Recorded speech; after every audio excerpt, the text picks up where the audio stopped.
TV Câmara Fortaleza. A fortaleza da nossa cidade é você.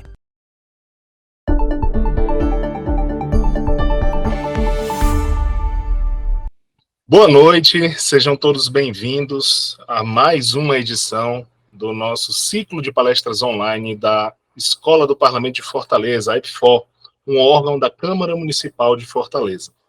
Nós estamos aqui hoje para tratar do tema do dia, né?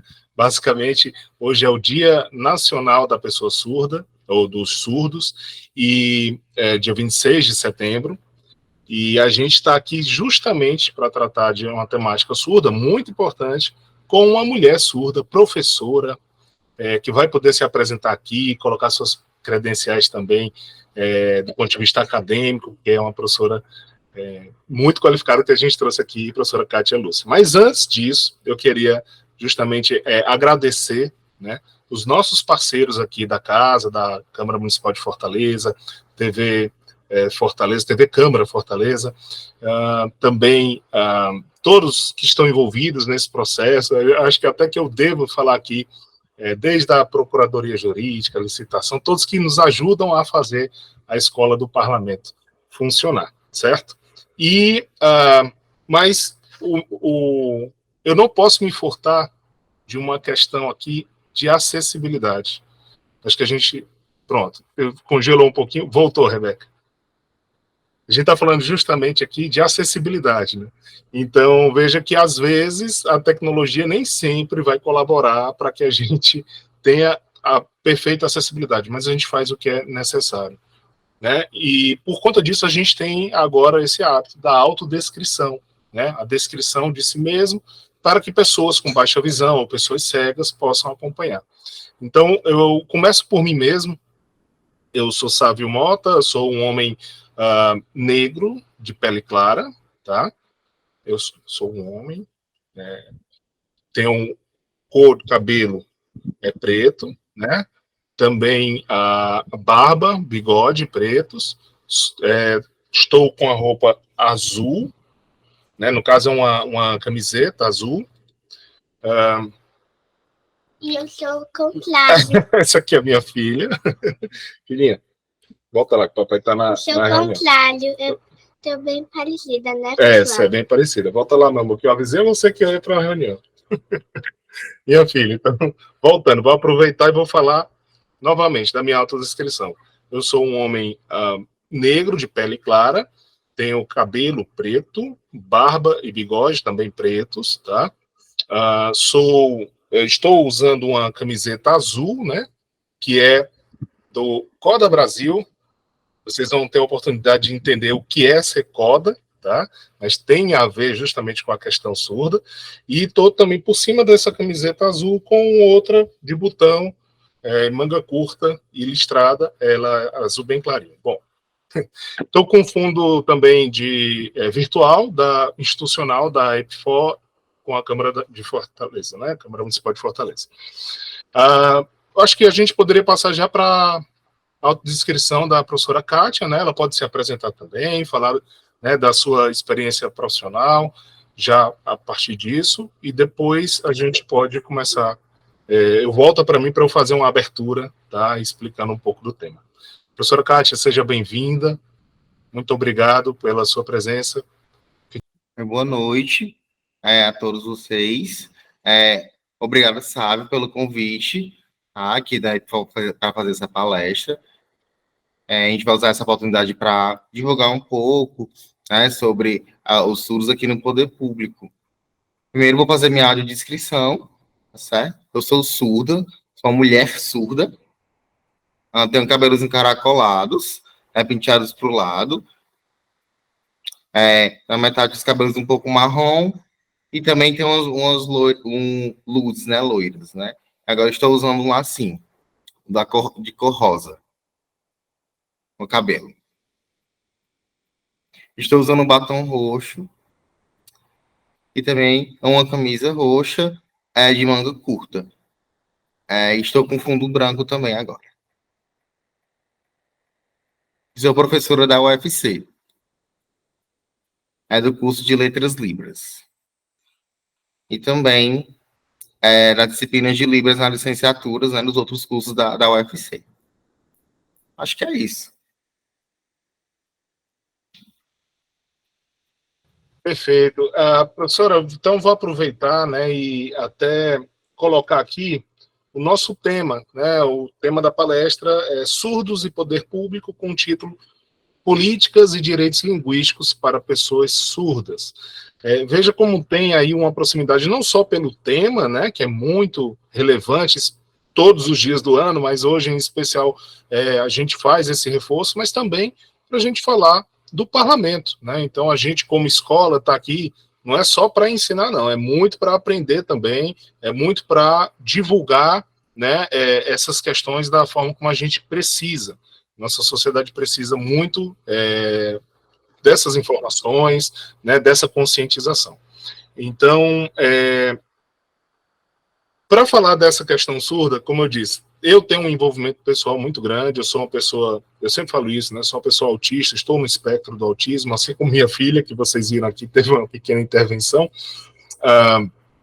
Sou de uma família neurodiversa, na verdade, minha esposa também tem TDAH, e então isso já faz parte da minha vida de qualquer forma. Mas antes de eu descobrir tudo isso, antes de eu ter minha filha, eu fui uma criança também numa família diferente, né? Diferente daquilo que se espera como padrão, né? Porque os meus pais eram surdos, quer dizer, meu pai era surdo, infelizmente já falecido, minha mãe é surda e continua viva, ainda bem.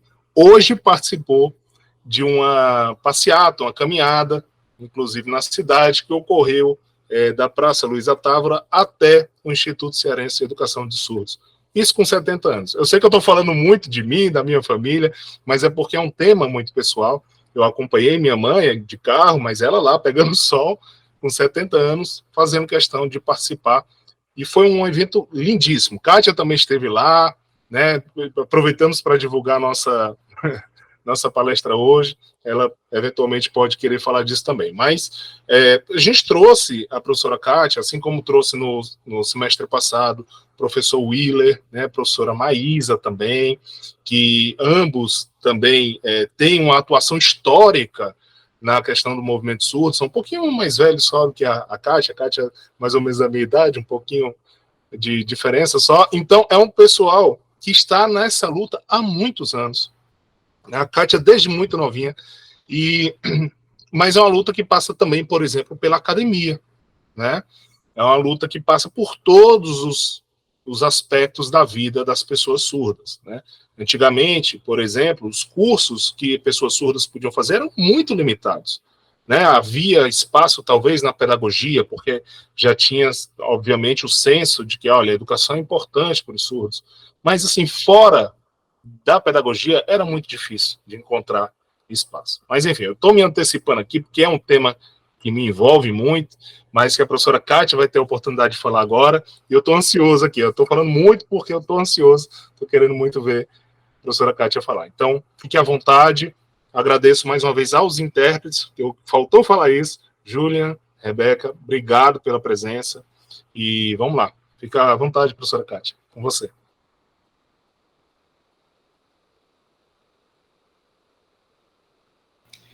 Então, obrigada, Sávio, pelas suas explicações. É muito importante a gente falar sobre esse assunto, né? Para outras pessoas conhecerem a nossa história, né? Isso é muito relevante. Agora eu vou começar mostrando um pouco da minha história, né?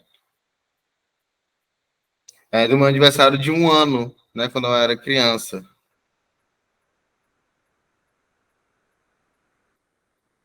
Mais ou menos com você, né, sabe? Você, na verdade, né? O seu aniversário. Então, sua mãe me convidou para o seu aniversário, né? Porque eu era vizinha, né? Do Ricardo, né? Que esse é o sinal dele, né? Em Libras. Esse é o sinal dele, né? Ele sempre andava muito com seu pai, né? E aí eles trabalhavam no banco, né? No BEC, antigamente trabalhavam no BEC, aqui do estado do Ceará, né? E hoje em dia o BEC é o Bradesco, né?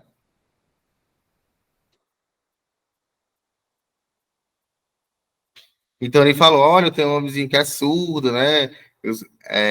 Precisa conhecer. Então, a gente se conheceu por conta disso, né? Então, foi o primeiro surdo, né? O Alfredo também, que é o sinal dele em Libras, né? E depois, né, que foi o seu pai que veio na minha casa me conhecer, né? Eu tinha 6 anos na época. Aí, muito depois que eu tinha mais ou menos uns 8 anos, mais ou menos, eles me convidaram, né? Os pais convidaram para o seu aniversário.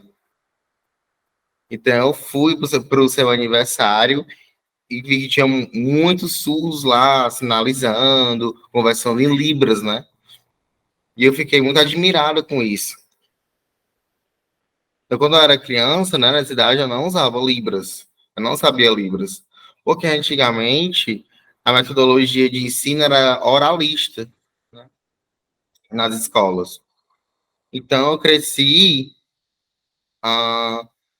estudando em português apenas com 15 anos, quando eu comecei a frequentar a Associação dos Surdos, aqui em Fortaleza, né, foi que eu comecei a mudar, né, foi quando eu me desenvolvi rapidamente, por conta que a liderança surda, né, que é o Willer, na época, esse é o sinal dele em Libras, ele que me ensinou língua de sinais, e ele que me ensinou o caminho, né, falou sobre o movimento das pessoas surdas. Então, o Willer, não, ele acreditou em mim, né, acreditou que eu poderia me desenvolver. E também outras pessoas, né. Não tinha muitas pessoas idosas também, surdas, que me aconselhavam, falavam sobre a história do movimento surdo, enfim. Então, eu adoro todas essas pessoas da associação, né? Então, eles que me ensinaram muito sobre isso, e foi assim que eu aprendi muito e me desenvolvi na vida, né? Se não houvesse a Associação dos Surdos hoje, eu não sei como estaria a minha vida hoje, né? Então, eu agradeço muito a Associação de Surdos por isso. Parece que eu tive um conhecimento muito grande depois que eu comecei a frequentar a associação. Lá, a associação é o meu lar. A minha família, todos são ouvintes, é a minha família, sim. Mas não é o meu lar. O meu lar, realmente, é a Associação de Surdos, que eu chamo de lar. É diferente isso, né? Eu gosto muito dos dois e gostaria que a minha família entendesse mais sobre língua de sinais, sobre surdos, mas eu era a única surda na minha família. Eu só fui aprender sobre o movimento surdo muito tempo depois, né? Depois da adolescência. Então é importante falar sobre essa história e tudo. Sobre... Desde que eu nasci, né? Eu nasci assim como surda, né? O meu sangue, né? No meu DNA com essa liderança. Bom, vou aproveitar. O Juliano está com um probleminha de voz, às vezes. Não é nenhuma questão, a gente entende, né? São seres humanos que estão aqui. Então, obrigado, Juliano. A gente espera um pouquinho. Não tem problema. Eu vou aproveitar para falar o seguinte. Lembrando dos nossos avisos, né? Que eu costumo dar esses avisos no começo. Que a gente está tendo uma gravação e a transmissão, isso eu já expliquei, né? Que a gente grava e depois transmite isso, né? Editado pela TV Câmara Fortaleza, que algumas pessoas entraram depois que eu dei o aviso. Segundo, o microfone, a gente pede, né, que a interação seja feita com o microfone desligado, na verdade, escrito pelo chat, que aí a gente consegue justamente falar, controlar, na verdade, porque senão cada um vai acabar intervindo na hora que, né, tem uma ideia, alguma coisa, e fica um pouco bagunçado. Então, a gente agradece a compreensão. Com relação a certificados, né, a gente emite certificado 2 horas aula para quem participa aqui no momento, e basta acompanhar a palestra, naturalmente, colocar aqui o nome completo e o e-mail, tá bom? Aqui, pelo que eu conheço, a Adriano Bobô, né, eu já Já falei com você, seja bem-vindo. Você já foi inscrito pelo Simpla, então não é necessário, porque você já colocou lá seu nome completo, seu e-mail, então tá garantido, tá? Os restantes eu já conheço de hábito aqui. Então, o Julian pediu para a Rebeca assumir a parte da voz, acho que a Kátia pode retornar, só quero aproveitar e perguntar a Kátia. Kátia, você está com condições de abrir o slide aí para fazer a apresentação? Ok, então só para conferir. Não, Não, sabe? não Ela... sem problema. Eu posso exibir, tá? E aí você vai falando quando passar que a gente consegue fazer esse jogo sem problema, tá bom? Perfeito. Então, Kátia pode retomar a fala, se quiser. Rebeca, você pode assumir, então, agora? Ok. Então, os meus pais, é como se eu tivesse herdado, né, geneticamente essa questão de liderança, porque eu tinha esse instinto, né, esse caminho de luta, de movimento, de estar participando no movimento dos surdos, o movimento das mulheres surdas, das mulheres surdo-cegas. Então, né, eu caminhava em todas essas vertentes.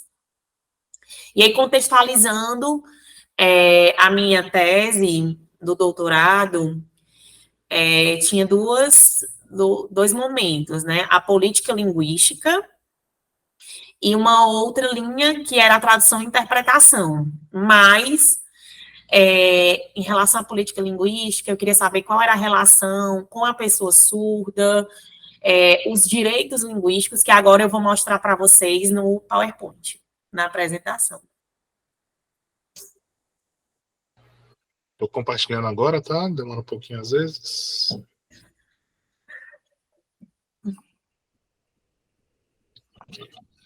Então, vocês estão me vendo?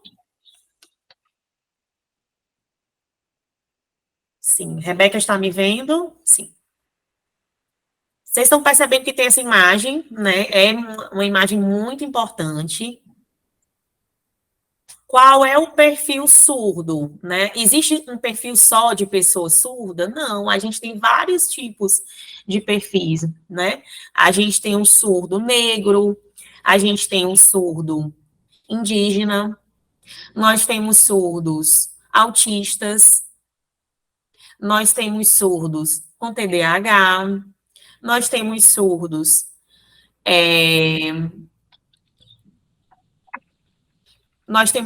que são ruivos, surdos japoneses, surdos brancos, surdos que têm algum tipo de, além da surdez, né, uma outra deficiência, que tem a surdez e o autismo, a surdez e a paralisia cerebral, a surdo-cegueira, né? Então, assim, a gente tem vários perfis de pessoas surdas.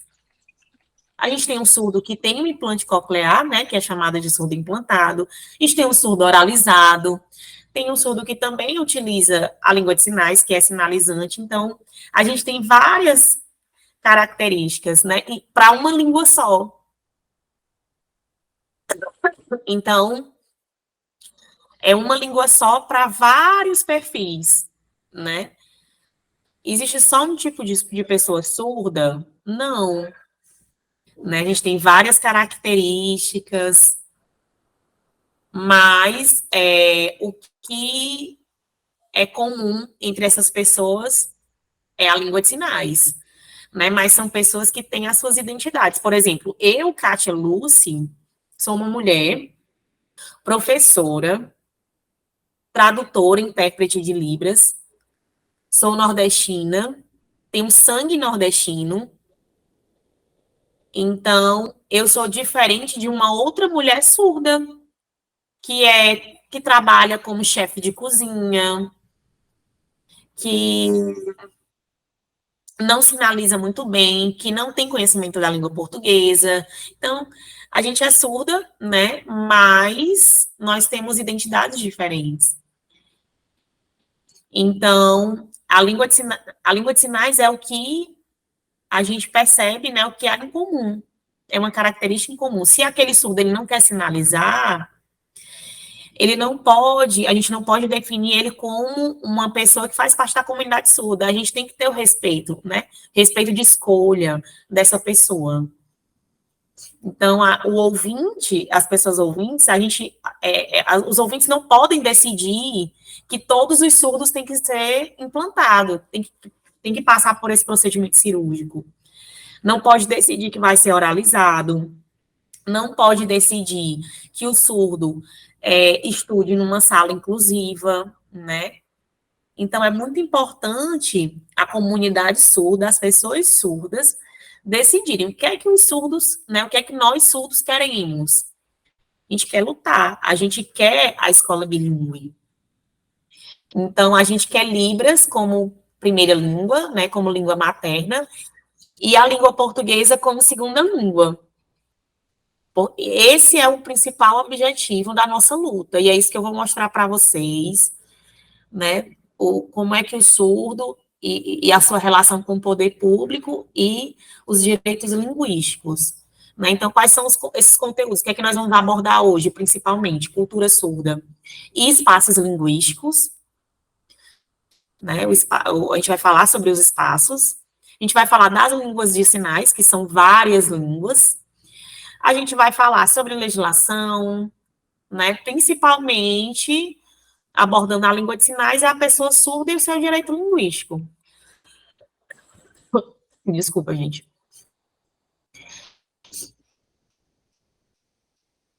Então, a gente vai começar falando sobre as políticas linguísticas, né, em língua de sinais.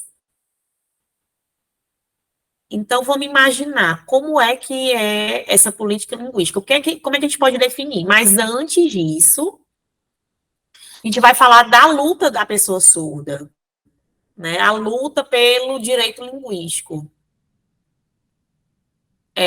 Quais são as políticas públicas, né? Qual é a luta da pessoa surda? Então, a gente tem que pensar e o que é que significa essa política linguística. O autor, né, chamado de Calvet, de 2007, né? O que é que ele aborda sobre política linguística? Ele diz que a língua, a gente tem aqui a língua, e a gente tem a sociedade.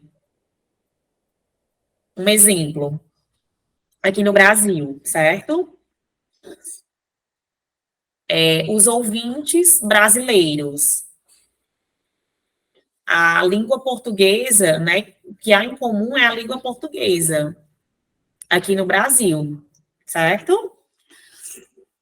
Lá nos Estados Unidos, um outro exemplo.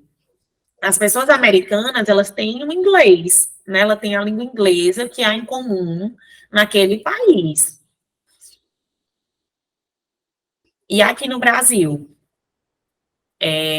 voltando, né, para o Brasil, o surdo, qual é a língua dessa pessoa surda? É a língua de sinais.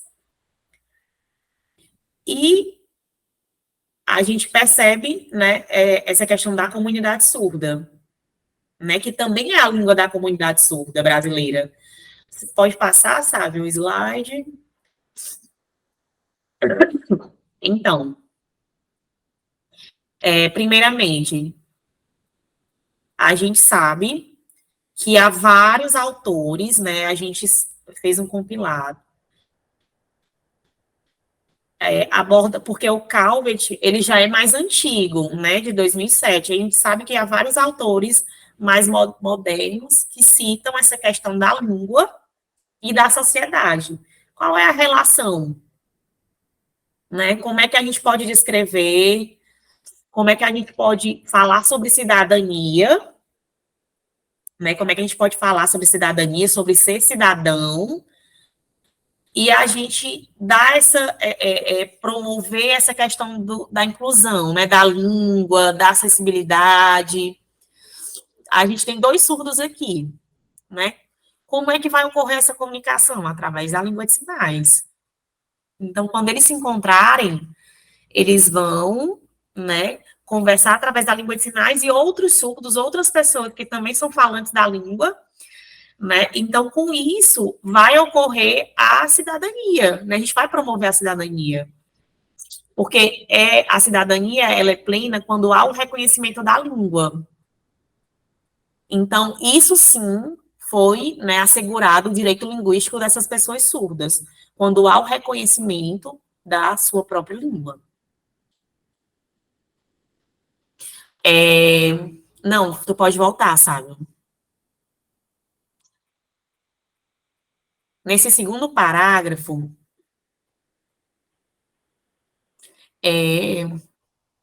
esse autor, né, o Rajagopalan, não sei se eu estou pronunciando corretamente, né, o que é que ele diz em 2013?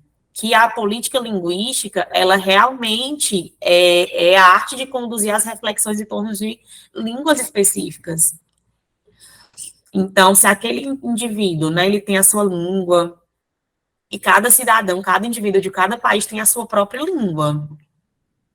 Isso sim é promover a cidadania, né, a valorização daquele indivíduo. A gente vai promover o direito linguístico. Pode passar, Sávio. Então, na política linguística, a gente aborda sobre a valorização, né? O que é essa valorização? É enxergar aquele surdo e saber que ele é diferente de uma pessoa ouvinte, né? Por exemplo, um ouvinte, a gente pode equiparar esse ouvinte a uma pessoa surda? Não é possível, né? Aproveitando esse gancho, eu vou explicar por que a gente não pode igualar, por conta da cultura surda, né? A Strobel, né, uma autora que aborda sobre cultura surda, ela diz que a cultura surda é o jeito que o sujeito surdo tem de entender o mundo e modificá-lo, a fim de torná-lo acessível e habitável, ajustando com as suas percepções visuais. Então, na comunidade surda, eles têm uma língua comum, né? Mas aí cada surdo tem os seus costumes, né? O que é que são esses costumes daquele determinado povo, né? Que a gente pode chamar de experiência visual. Então, a experiência visual, ela faz parte da cultura surda. Por exemplo, a gente não tem essa preocupação com a perda auditiva. A gente tem uma visão mais antropológica, né? O surdo, aquele indivíduo que nasce com a perda auditiva, ele tem o pensamento, né, a organização e reorganização das ideias e pensamentos diferentes. Por quê? Porque não há ligação com a fala e com a audição. Então, é bem diferente de uma pessoa ouvinte, né? Então, como é que o surdo, ele entende o mundo? Então, é através do olhar, da visão, que se relaciona com as mãos, né? E isso é o que a biologia, né, os estudos dizem. Então, o surdo, ele já nasce com essa experiência visual, né? É como se a questão da visão, ela fosse mais aguçada, né? A gente tem uma visão de 360 graus, assim, incrível. Aquele olho no olho, aquela questão da percepção visual mesmo, né? Então, quando um surdo, né, ele encontra outro surdo, há esse encontro, a gente faz essa reflexão sobre a experiência visual. Outro exemplo é a campanha luminosa, né, na residência.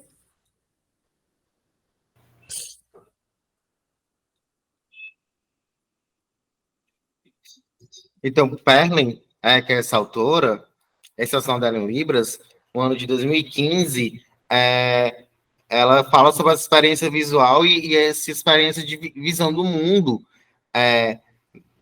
que os surdos têm, né? E que essa experiência ela ela não é auditiva, ela não é auditiva como os ouvintes, né? Nós não temos essa experiência. A nossa experiência, ela é muito visual, né? A forma como nós nos expressamos é em língua de sinais, usando os espaços, né? Usando nesse espaço que eu estou marcando agora, né? Em língua de sinais. E se estiver muito escuro, por exemplo, um local escuro, os surdos não conseguem entender. Então, sempre tem que ser um lugar muito iluminado. Por exemplo, agora eu estou usando língua de sinais perfeitamente, estou tendo cuidado também com a minha vestimenta, por conta disso. Então, quando os ouvintes, por exemplo, se estão conversando e estiver num ambiente estiver um som muito alto, eles não conseguem conversar, não é verdade? Então, da mesma forma, fazendo a comparação com os surdos, né? Fazendo essa analogia com os surdos. Então, se estiver um ambiente muito escuro, por exemplo, sabe, nós estamos aqui, né, na comunicação aqui no Google Meet, se travar o vídeo, né, na transmissão, não é bom para a nossa comunicação, porque a experiência de nós surdos é extremamente visual. Tudo bem, pode passar. Agora eu vou mostrar um pouco o que é que significa a língua de sinais, né? Por exemplo, os ouvintes, né, usam uma modalidade oral para se comunicar. Então, o que é isso, né?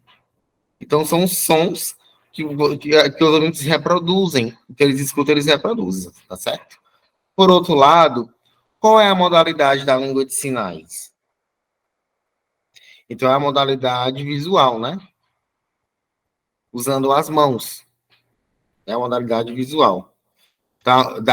Nós, da comunidade civil, que usamos isso.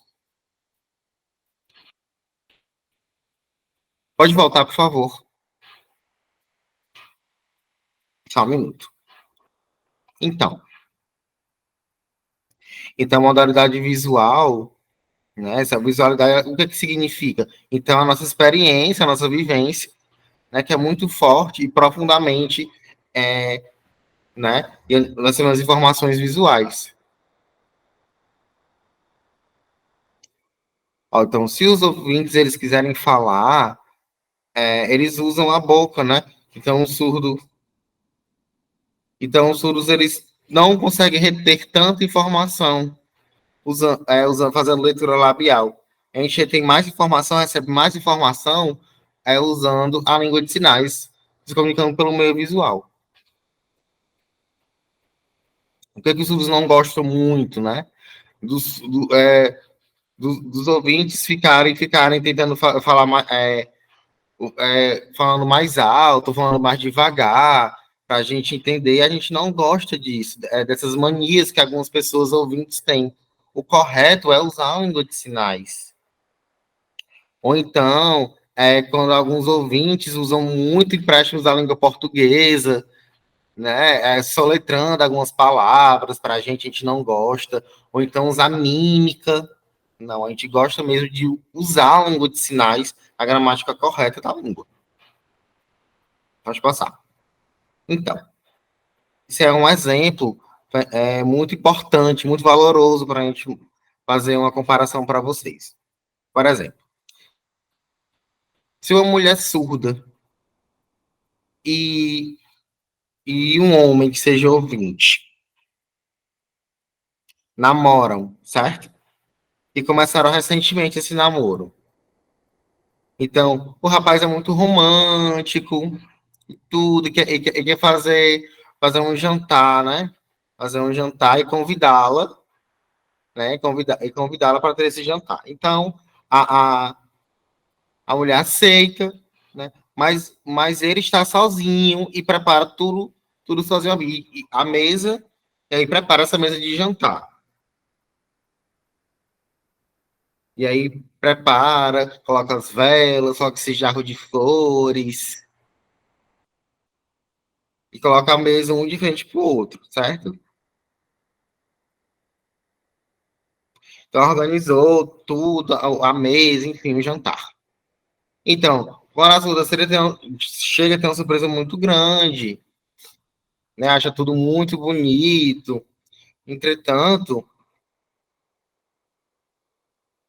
mas o que acontece nessa imagem? Como eles estão de frente para o outro, eles não conseguem se ver, porque as cores estão atrapalhando a visão. Então, o tempo todo tem que ficar se esquivando para ver. Então retira-se o vaso, né? E aí, depois, o que acontece? A vela está soltando muita fumaça, né? Então, também está atrapalhando a visão. Então, ele apaga as velas também para poder, para poder se comunicar. Então, parece que acabou o romantismo depois disso, né? Porque os elementos da mesa, né, que seriam românticos foram tirados. Então, o ouvinte, ele precisava primeiro conhecer a cultura surda para poder preparar esse jantar. E da mesma forma são os intérpretes, né? Se os intérpretes não sabem a língua de sinais, não conhecem a cultura surda, então, tipo, eles precisam ter mais contato com a comunidade surda para poder adquirir essa cultura e entender melhor a cultura brasileira, os surdos brasileiros. Também é importante que isso aconteça. Então, eu mostrei esse exemplo sobre a cultura surda. Pode passar. Pronto, só aproveitar e perguntar, Kátia, desculpa eu interromper, mas teve aqui uma dúvida, tá, no nosso público, que eu acho que cabe um pouco aí, né? Você falou da questão da cultura surda, que é importante, você é professora lá na UFC, inclusive a gente sabe que muita gente acaba passando pelo curso de Letras Libras, né, sem se tornar necessariamente intérprete, porque as pessoas pensam isso, é para formar intérprete. Travou, sabe, para explicar de novo. Pronto, a gente, sem problema, é o que a gente falou, a questão de acessibilidade. Então, a gente sabe que muitas vezes a pessoa que entra no curso de Letras Libras, não necessariamente ela vai se tornar um intérprete, porque não é pelo banco de estudo, né, pelo banco da faculdade, que se vai aprender a cultura surda. Ali você tem um tipo de análise, mas não necessariamente você vai ter um envolvimento com a cultura surda, que é o que faz um bom intérprete, como a gente tem aqui, né? Então, só reforçando esse ponto. E também tem uma pergunta aqui da Andréia Castro, que eu acho que você pode responder agora, ou você pode decidir responder depois, tá? Ela pergunta o seguinte: os sinais da Libras diferem em outros países, ou os sinais usados aqui no Brasil podem ser usados na comunicação com surdos de outros países? Né?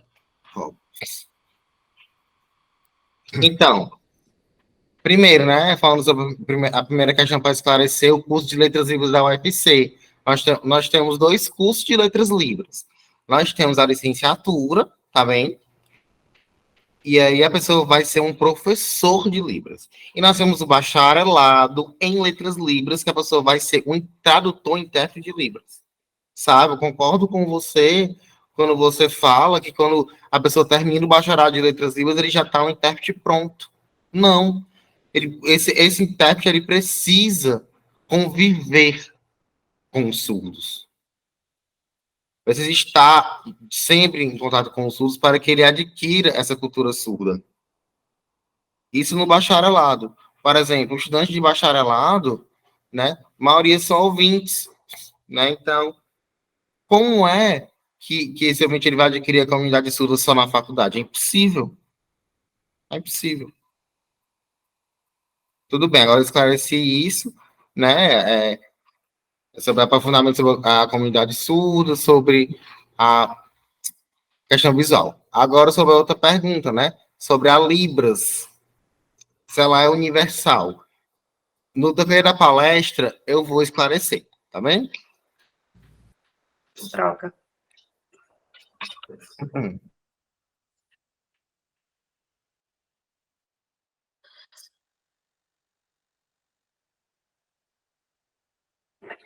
Então, a cultura surda, a gente tem inúmeros artefatos culturais. A gente tem a experiência visual, né? A gente tem um espaço. Vou dar um exemplo aqui para vocês, em relação ao espaço. Né? Qual é o espaço de encontro da comunidade surda? É a Associação dos Surdos, né, que tem um papel fundamental, porque é lá, né, onde ocorre o encontro dessas pessoas. Nos cursos de letras libras, né, tanto licenciatura quanto bacharelado, quando há presença de pessoas surdas. No curso de pedagogia bilíngue, nas escolas de surdos, né, as escolas de surdos, que são bilíngues, né, a gente tem o Instituto Cearense de Educação de Surdos, né, o sinal é esse, a gente também tem o Instituto Felipe Smaldoni, a gente também tem o Joaquim Nogueira, que é uma outra escola. Então, aonde tiver aquele espaço que há a relação com uma pessoa surda, a gente considera uma característica. A Praça do Ferreira, né? Então, se tem uma casa que os pais são surdos, que tenham filhos surdos, ou que tenha filhos ouvintes, né? Que são considerados codas. Então, falando aqui, exemplificando, né, a respeito dos codas, ou codas. Então, esse espaço a gente pode considerar que faz parte da cultura surda, porque os surdos vão se reunir naquela casa, né, vai haver aquela interação com a língua que eles não ocorrem, que isso não ocorre em nenhum outro espaço. Então, é um espaço linguístico. O terminal de ônibus, o terminal do Antônio Bezerra, é um espaço linguístico. O terminal da Parangaba também, porque é ponto de encontro das pessoas surdas. Os surdos, eles almejam, né, eles sonham um dia que todas as pessoas possam ter essa comunicação em língua de sinais, né, e não ter a presença do tradutor-intérprete, mas, por exemplo, ir para uma consulta médica com um enfermeiro, com um dentista, fazer uma excursão turística, sem precisar da presença do tradutor, né? Então, se há um surdo naquele local, o ouvinte ele tem mais chance de ter o conhecimento da língua de sinais. Então, isso é riquíssimo. Você pode passar. Ah, desculpa. Em relação à comunidade surda, tá? O que é que significa comunidade surda? É composta por surdos e por pessoas ouvintes, militantes, né? Os codas, né? Não somente crianças, mas adultos também, codas adultos, intérpretes, familiares que participam, que conhecem a língua. Então, a comunidade surda, ela não é composta somente de pessoas surdas, né? A gente tem também essa ligação com pessoas ouvintes. Se não houver surdos, como é que há interação com essa língua entre ouvintes, né? Então, a presença do surdo, ela é muito importante. Só complementando, né, o que não está na apresentação, em relação ao movimento surdo, né? Liderança surda, liderança de luta, protagonismo, né? Então, assim, tem que chamar uma pessoa surda, né? A gente não precisa, os ouvintes, eles não precisam roubar o nosso lugar de fala. Então, há essa questão da consciência. Nós temos líderes surdos, nós temos pessoas habilitadas para falar sobre isso. Então, você é bem-vindo na comunidade surda, você que é ouvinte, mas a gente tem o nosso lugar de fala. Sobre encontro de surdos, né? É muito importante. Então, encontro de duas pessoas surdas, né, onde haja essa interação. O Wilson Miranda, né, um autor que fala sobre isso, que quando há o encontro de duas pessoas surdas, né, há essa interação. O Rodrigo Machado, ele fala do contato da língua na comunidade. Então, se você tem esse contato, né, você consegue ter uma aquisição da língua. Então, isso é muito importante. Por que ter esse contato com a língua? Porque você vai ter contato com vários perfis de pessoas surdas, várias identidades surdas. Você vai encontrar um surdo que tem um poder aquisitivo menor, outro maior, surdos de academia, surdos idosos, surdos que trabalham em fábricas, indústrias. Você vai encontrar surdos idosos que não são sinalizantes, surdos que se comunicam através de mímicas e gestos. Então, vai depender da educação, da história da educação lá atrás, como esse surdo foi alfabetizado, né? E o ambiente que proporcionou isso, né? Se foi proporcionada a língua de sinais, ou a família não aceitava, né? O oralismo era imposto, era uma escola que ele frequentava, ou era a associação de surdos. Então, a Ronice, né, Quadros 2016, ela fala sobre o cheiro com as pessoas surdas, o cheirar, né? Um ouvinte, quando ele encontra os surdos, se ele se identifica com aquela pessoa, o surdo vai ter a confiança plena naquele ouvinte. Se o ouvinte ele não participa da comunidade surda, né? Vou dar um exemplo aqui para vocês, tá? O tradutor e intérprete, a gente tem vários tipos, né? Em várias áreas, a gente não pode generalizar. Tem intérpretes que são mais conscientes, outros não. Mas, por exemplo, um intérprete que trabalha, que só vive naquele meio, né? Somente casa e trabalho. Não, ele tem que frequentar a comunidade surda, ele tem que ter esse contato, porque é um feedback, né? Que ele vai ter contato com vários discursos em língua de sinais, ele vai aprender vocabulários na língua de sinais, né? Ele vai saber das histórias de surdos, das lideranças surdas. A gente vai ver que tem as variações linguísticas na própria língua, né? O Brasil é um país só, mas a gente tem a questão da variação linguística no próprio país. Aí falando sobre costumes, né? Então, quem criou essa questão de costumes? Foi algo, né, criado pelos próprios surdos. Sobre a acessibilidade, sobre o jeito daquela pessoa surda de se adaptar ao mundo, né? Por exemplo, uma pessoa ouvinte, ela vai ao cinema, certo? Tá lá a tela assistindo, ela escuta o filme em inglês, e se ela não souber entender, compreender, né? E aí criaram o filme legendado, então é um costume, né? Questão do celular, do rádio. Então, a tecnologia foi adaptada para as pessoas ouvintes, o costume daquelas pessoas, né? Você está em quartos separados e você conversar verbalmente, né? É um costume. Agora, e como é que a gente vai falar sobre costume surdo, de pessoas surdas? A campainha luminosa, né? Foi uma ideia.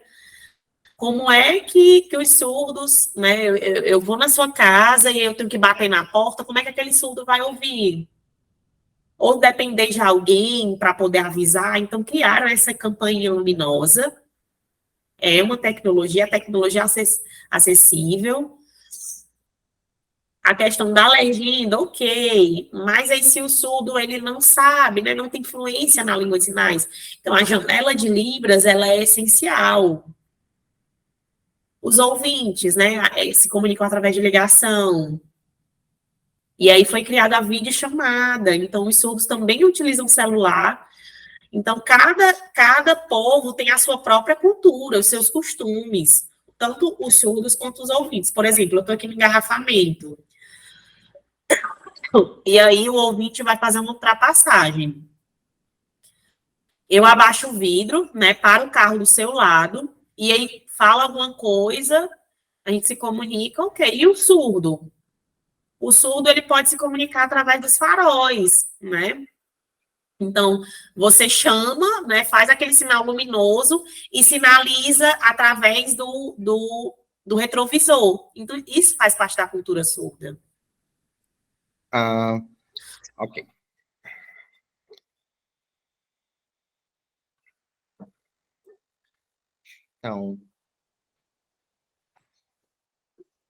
Então, esses são os costumes, né, dos surdos, né, essas são as experiências, que é a experiência visual, né, a forma como nós percebemos o mundo. Então, codas, o que significa uma pessoa ser coda? Então, um filho ouvinte de pais surdos. Então, coda, existem vários tipos de codas, na verdade, né? Eles não são todos iguais. Existem codas que usam língua de sinais, tem alguns que não usam, mas o principal objetivo do coda, o que é? É a cultura surda. Por exemplo, quando ele é um bebê, quando ele chora muito, né? Chora muito, muito barulho, ele vai crescendo, e ele vai percebendo que o pai e a mãe,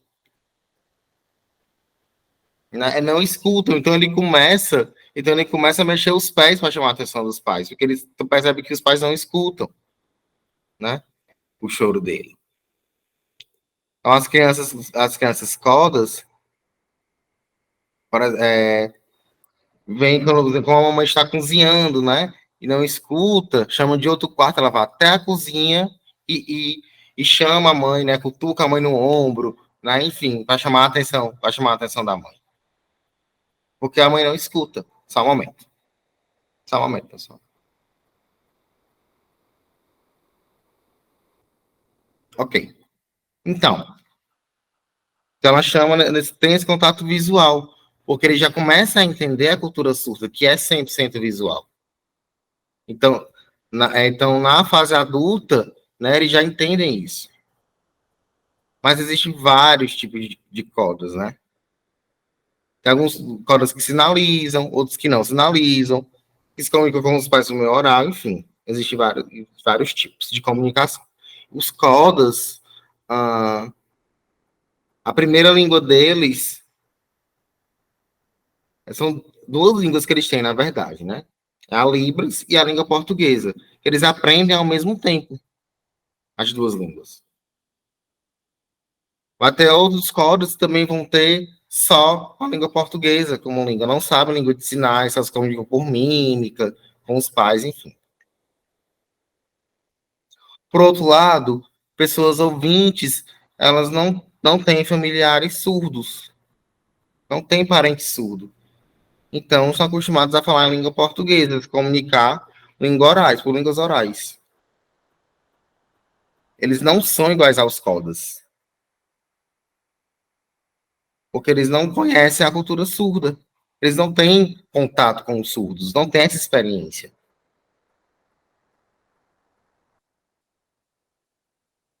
Então, se eles têm vontade de ser intérpretes, têm trabalhar com língua de sinais, eles têm que começar a ter esse contato com os surdos. Então, isso aí é muito importante falar sobre esse exemplo aí. Por exemplo, um ouvinte chega a conversar com o surdo e não consegue se comunicar. Existe aquela barreira. Então, o surdo fica muito chateado. O ouvinte não sabe Libras, não consegui me comunicar. Né? Então, é complicado, né?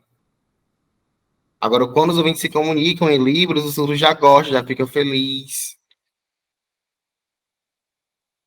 Então, para tratar uma pessoa bem, fazer esse atendimento com um surdo, também é necessário ter um intérprete, né? De língua de sinais. Ok, pode passar.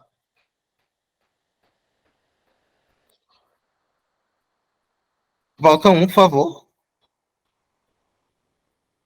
É o próximo. Isso.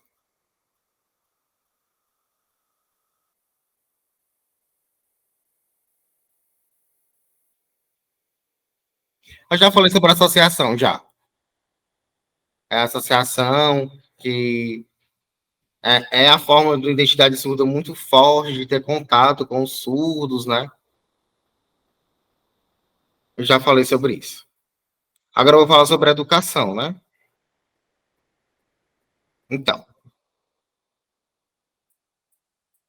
Então, na área de educação do surdo, nós queremos o que é que nós queremos? É uma educação bilíngue para os surdos. Por conta da educação linguística, da qualidade, né? A qualidade da educação para o surdo. Como assim? Na escola para surdos,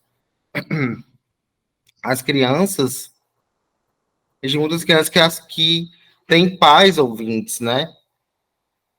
E que 95%, né, dessas crianças surdas têm familiares ouvintes que não sabem a língua de sinais. Então, como é que essa criança vai se comunicar em Libras? Então, é interessante que essa criança frequente a escola para surdos, para que ela aprenda a língua de sinais. Ela vai ter contato com outras crianças que sabem a língua de sinais, com os professores surdos, e tem esse modelo e tudo, né? Então, a partir desse contato, ele vai adquirir a identidade surda, vai entender através de brincadeiras, das aulas, enfim. Existem vários professores ouvintes que também dão aula em língua de sinais, que dão disciplinas como português, como história, geografia. Mas eles dão aula em língua de sinais, eles usam a metodologia bilíngue para dar aula. Então é importante ter esse contato, né? Usar o canal visual na educação dos surdos.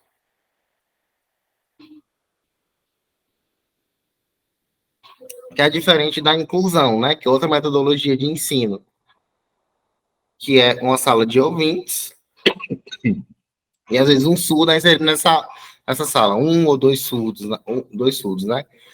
Coloca-se um intérprete na sala e acha que já está feita a acessibilidade. Será que a metodologia tem qualidade? O ensino tem qualidade? Por que não? Vou te dar um exemplo.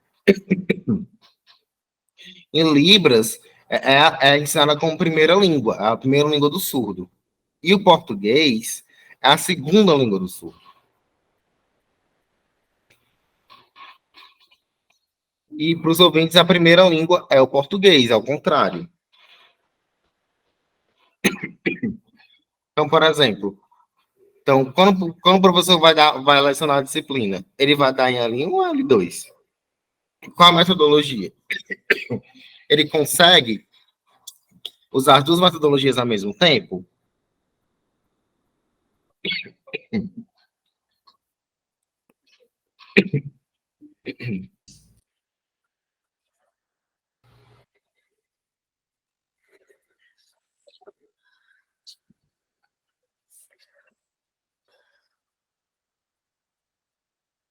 Então, o problema não é a inclusão, né? É como é que está dando essa disciplina. O professor, quais são as estratégias? Qual é a metodologia que ele está oferecendo aos alunos, né? Para que eles possam aprender como primeira língua e como segunda língua, né? Um exemplo, uma frase. A gente vai trabalhar frases de músicas, né? Versos, rimas, né? Então, a gente ensina essa pessoa ouvinte. E a gente ensina versos e rimas para surdos, né?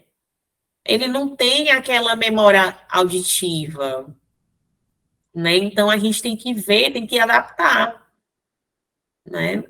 Se realmente é válido. Então, o letramento, ele é a alfabetização, né? O processo de alfabetização. Então, isso combina com os alunos ouvintes, mas para os alunos surdos, não. Né? Então, tem que saber, a gente tem que ponderar isso. Então, uma escola bilíngue, a gente tem profissionais capacitados, o professor, ele ministra a aula, né? Ele ensina em língua de sinais. Então, a gente tem a qualidade do ensino. Então, até hoje, a gente tem esse problema, né? Esse entrave das escolas bilíngues e da inclusão, né? Qual é o direito linguístico dessa pessoa surda, né? O que é que o movimento surdo luta? Ele luta pela educação bilíngue de qualidade. O ministro da Educação atual, né, e o diretor da DPEBs,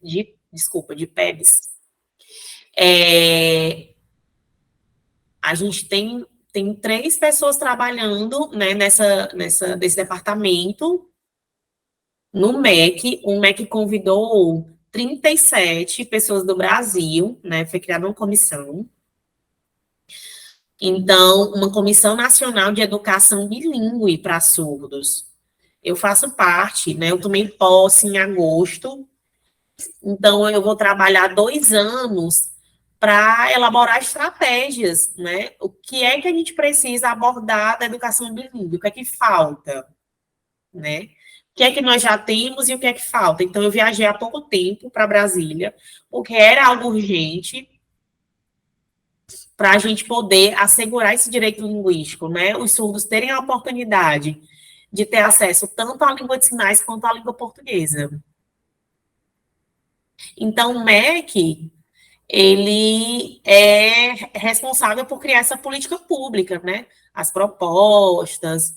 Então, ele organizou esse momento para a gente conhecer a realidade, né? Foram chamados 37 pessoas. Desculpa. Então, a gente vai falar sobre escola, a gente vai falar sobre ensino superior, a gente vai falar sobre pesquisa, a gente vai falar sobre o CAPES, a gente vai falar sobre o CNPq, a gente vai falar sobre o INEP, né? Como é que é a forma de avaliação? São 14 avaliadores. Por exemplo, a gente tem o Enem, a gente tem o ENAD, né? Que são as pessoas que estão finalizando a graduação e passam por essa avaliação. A ANA, que é a avaliação nacional da alfabetização, né? E a gente tem inúmeros, a gente tem 14 avaliadores. E aí, somente no Enem é que a gente tem a videoprova em Libras. No ENAD, a gente não tem essa oportunidade. Na ANA, a gente também não tem essa videoprova. E há 14 avaliações, né? 13, a gente não tem essa acessibilidade linguística. Em uma, né, só o Enem é que a gente vai encontrar. Então, a gente precisa pensar formas, elaborar propostas, né, ter ideias de como é que a gente vai ofertar, né? Então, foram reunidos essas 37 pessoas. Normal. Tá tudo certo, Rebeca? Eu posso continuar? Sim. Então, a linguística, né? Como é que a gente pode estar definindo? É o estudo da língua, né? Uma definição geral. Então, como é que nós vamos estudar a língua portuguesa? Né? Como é que nós vamos estudar gramática? Como é que nós vamos estudar os aspectos gramaticais, né? As regras. E na Libras? Claro, minha gente, a Libras a gente tem um estudo da língua. Como é que a gente... Os aspectos gramaticais da língua de sinais, por exemplo. Esse sinal aqui, né? A configuração de mão é essa. Qual é o contato que a gente vai ter? Qual é o local do contato daquela mão? Vai ser dessa forma? A mão vai se apresentar assim? Qual é a orientação dela? Quais são as expressões faciais que vão ser utilizadas? Então, desculpa. Então, a gente tem os parâmetros da Libras, a gente, né, tem todo um estudo, a gente tem a sociolinguística, a gente tem semântica na língua de sinais, né? Semântica, a gente precisa, sim, a gente precisa entender, compreender os discursos da língua de sinais. Então, é oral, né? É falar dessa língua? Não, gente. A gente utiliza as mãos, as expressões faciais, a experiência visual e tudo isso faz parte da língua, né? Então, nós temos muitas pesquisas atuais que falam sobre isso.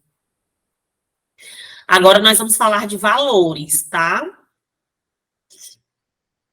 Olha, valores na língua de sinais é algo riquíssimo. Por quê? Porque o ouvinte sempre me questiona, né? Sempre. Aqueles ouvintes que não conhecem sobre os surdos. Olha, a língua de sinais, ela tem gramática? Eu digo sim. O surdo, a Libras é uma língua da pessoa surda? Sim. A gente tem estudos, né, na área da linguística, que é comprovado, sim, que pode ser considerado uma língua. Então, como é que essa sociedade ouvinte, ela enxerga que a Libras, ela é insignificante? Não, ela é uma língua riquíssima, ela tem o seu valor, como a língua portuguesa. Ela tem as gírias, né? A gente tem piadas, nós temos, olha, teatro em língua de sinais, nós temos literatura surda, nós temos arte, então, contos, né? A gente tem essa troca. Então, é uma língua riquíssima. Por exemplo, olhos caros, né? Aí o ouvinte, o que ela está dizendo? Olho caro? Olhos caros? Como é que a gente pode trazer? O que é que significa? Né? É uma gíria. Olhar 43, olha, 43. Trazendo aqui para a cultura ouvinte, é como se fosse um olhar 43, né? E aí, para a língua de sinais, a gente fala que é olhos caros.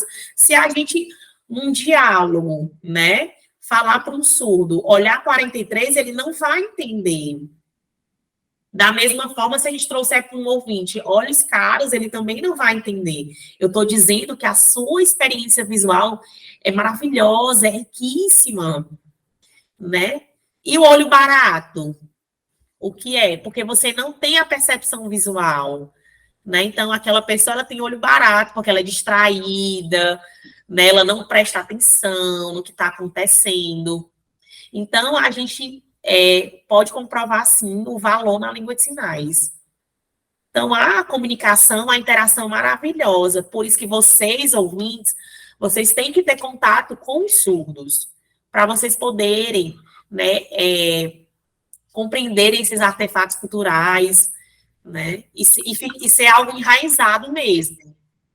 Tem aproveitar, Kátia, uma coisa que sempre também você fala da sua experiência, né, a respeito dessa questão da Libras ser uma língua como qualquer outra, as línguas orais, isso é muito relevante, e uma das coisas que as pessoas também me perguntam quando sabem, acho que a Rebeca, o Julian também, é assim, eu queria, me ensina Libras, né, sendo que assim, claro que a gente procura ajudar de algum modo, mas não é uma coisa que você aprende rapidamente, de uma sentada, como você não aprenderia inglês, ou alemão, ou espanhol, você precisa estudar geralmente durante anos e anos, né? Mas assim, isso não quer dizer que você se sentar, como eu falei no comentário anterior, se você sentar numa escola e aprender, você ficar ali fazendo prova, tudo que você vai aprender de fato, que você vai adquirir, né? Por isso que o contato que você sempre fala, ele é essencial. A pessoa que quer de fato aprender a língua de sinais, ela precisa perder esse medo, quebrar o gelo, né, para usar uma gíria aqui, e ir num local onde há surdos, onde os surdos habitam, como você também falou, que em alguns espaços da cidade, nas associações de surdos, que agora a gente tem mais de uma, né? Então, só para reforçar isso que é muito importante, essa questão do contato. Não é um detalhe, gente, é necessário, tá? Então, só para enriquecer um pouquinho aí, se possível, a sua colocação. A gente já tem a participação de algumas pessoas, tá? Mas eu vou deixar você continuar, porque é bem interessante a gente movimentar esses comentários. Perfeito. Só complementando o que o Sábio está falando, né? Então, aconteceu comigo, eu estava fazendo um curso de inglês,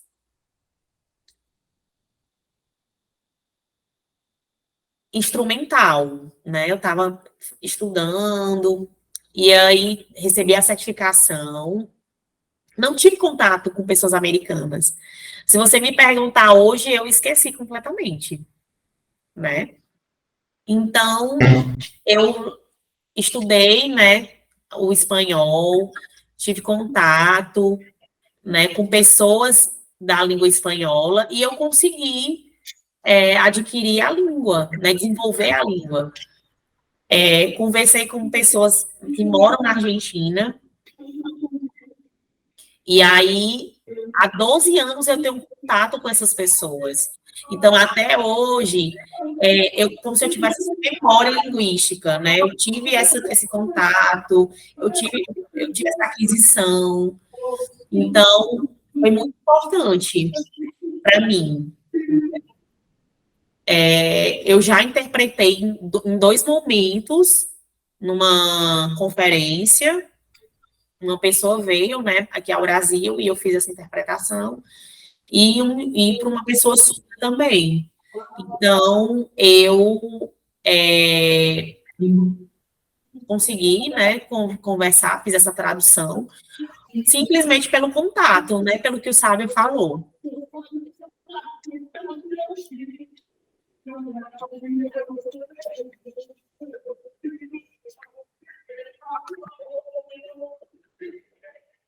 Só um minuto. Só um minuto, pessoal.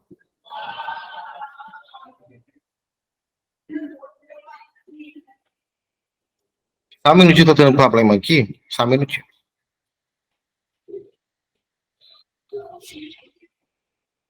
Então.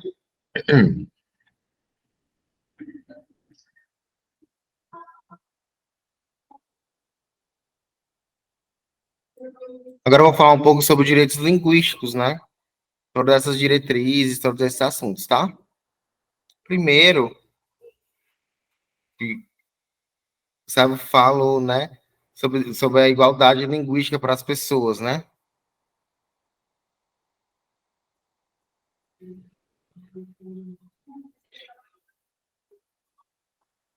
Mas não existe uma língua melhor do que a outra. Por exemplo, essa língua é melhor do que a outra, isso não existe. Então, cada pessoa ela vai ter a sua língua em particular. Vou dar um exemplo. Então, no Japão, por exemplo, a língua deles. A escrita deles é muito complicada, é muito difícil. Na Alemanha, a forma como eles escrevem é extremamente complicada. Né? O vocabulário deles, as formas, eles usam palavras enormes.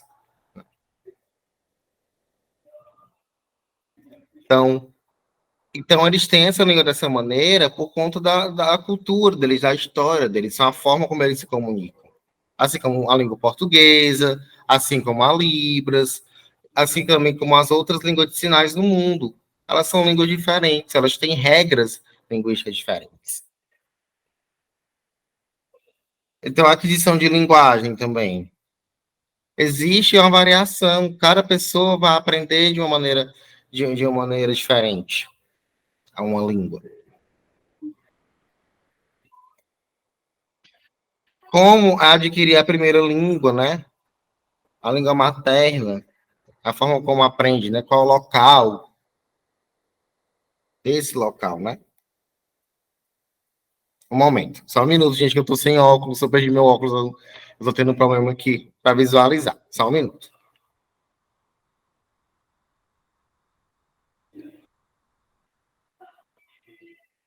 Então, a valorização da língua de sinais, ela também é importante, né? A gramática dela, todas as regras dela. Então, da mesma forma como acontece em outras línguas, né? Então, por isso que a língua de sinais é um jeito linguístico do surdo, por conta da sua experiência visual. Então, não dá para se igualar a uma pessoa ouvinte e usar uma língua oral. Por exemplo, no Japão, eles têm uma cultura totalmente deles. E ela é igual à cultura brasileira. Dá para a gente imitá-los? Não dá para fazer igual a eles. Então, da mesma forma, os ouvintes, eles têm essa experiência da língua oral, tem a cultura brasileira, né? Então, que são diferentes dos japoneses. Então, a mesma coisa com a Libras. Então, existe a língua de sinais brasileira, que ela é diferente da língua de sinais americana. Então, a cultura dos Estados Unidos ela é diferente do Brasil. Então, tô fazendo essa comparação, né? Então, cada comunidade ela tem as suas particularidades. Agora eu vou falar sobre as legislações, tá bem? Pode passar. Pode passar, por favor.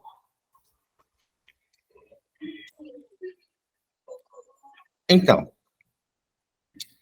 eu não vou detalhar muito as legislações também. Eu vou só citar as principais legislações para nós, tá certo? Só um minuto. Só um minuto, gente. A bateria do meu notebook tá acabando, eu vou colocar para carregar.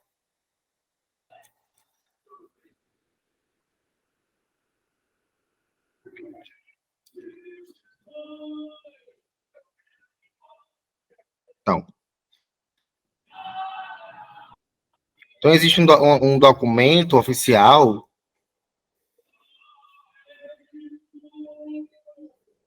para pessoas surdas que falam sobre o uso de língua de sinais. Existem vários documentos.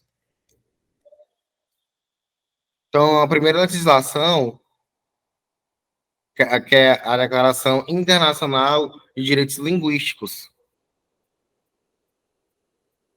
Internacional de Direitos Humanos, né?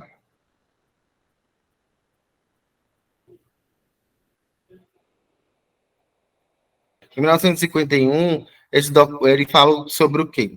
Sobre as pessoas, as minorias, né? Fala sobre minorias, respeito a essas minorias.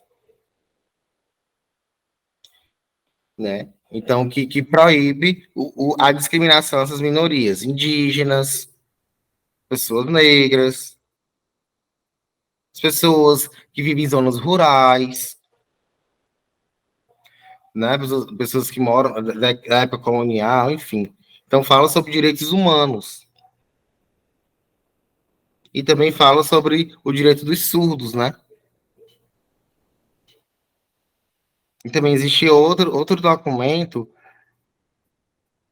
que é a Declaração Internacional de Direitos Linguísticos, que fala sobre várias línguas, né, de outros países, né, que tem essa minoria linguística. Então, isso tem relação com a comunidade surda. Então, existe a convenção de pessoas com deficiência também, que foi criada pela ONU, certo?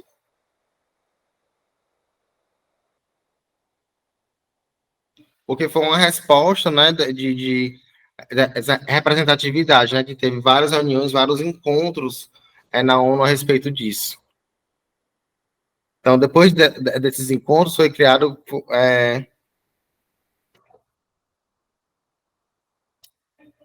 Acho aliança.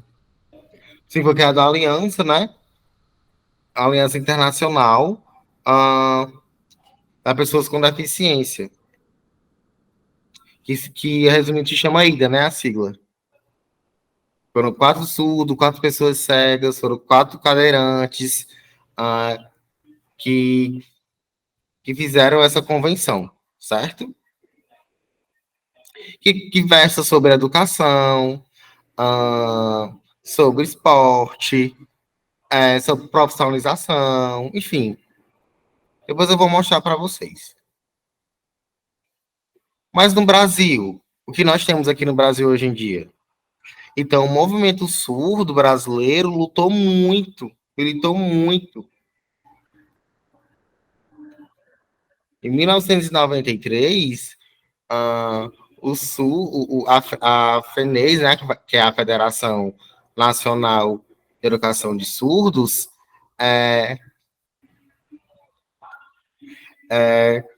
fez esse projeto de lei, né, propôs esse projeto de lei e para pedir o uso de língua de sinais, né, reconhecer o uso de língua de sinais, em 99.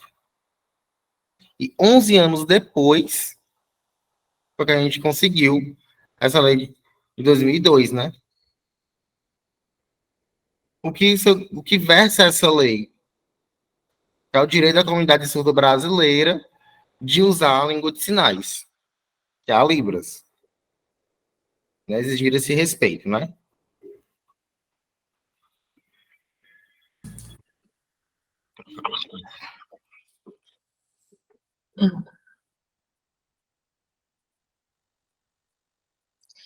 Deixa eu olhar aqui. Então, vamos lá. Em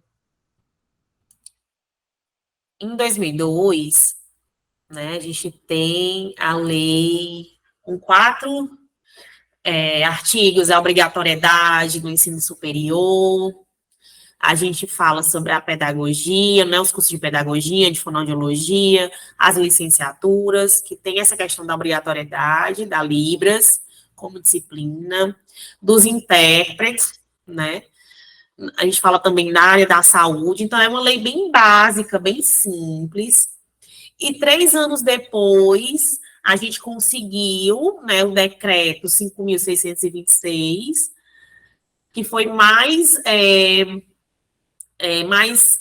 bem discriminado, né, falando sobre o ensino superior, sobre a formação desses profissionais, no caso, o curso de letras libras, licenciatura e bacharelado.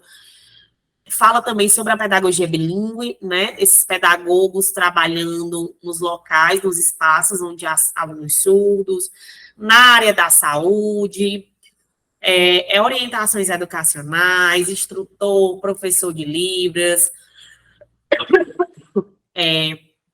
intérprete de Libras em unidades de saúde. Então, a gente tem bem detalhado, né, no decreto, e a gente utiliza bastante até hoje. O PNE, que é o Plano Nacional de Educação, de 2014 a 2024, ontem, houveram 32 inscrições para a Conferência Nacional de Educação, para poder elaborar um novo PNE 2024 a 2034. Então, vai ser um movimento forte, um grande movimento. São 32 delegados daqui do Ceará, 32 representantes, né? Então, em cada estado, a gente vai para Brasília em janeiro de 2024, para poder elaborar essa proposta bilíngue. A gente pode falar da LBI também, que é a Lei Brasileira de Inclusão. Então, na LBI, a gente tem a questão, né, da formação, por exemplo, edital. É obrigatório que tenha esse edital traduzido, né? O edital, ele geralmente, ele é escrito na língua portuguesa. Então, se não houver a tradução, fica até uma dica aqui para vocês. Né, você pode entrar com recurso, porque é obrigado, né, qualquer edital público ter essa questão da tradução em Libras, os vídeos em Libras, fala sobre educação bilíngue, fala sobre os tradutores e intérpretes.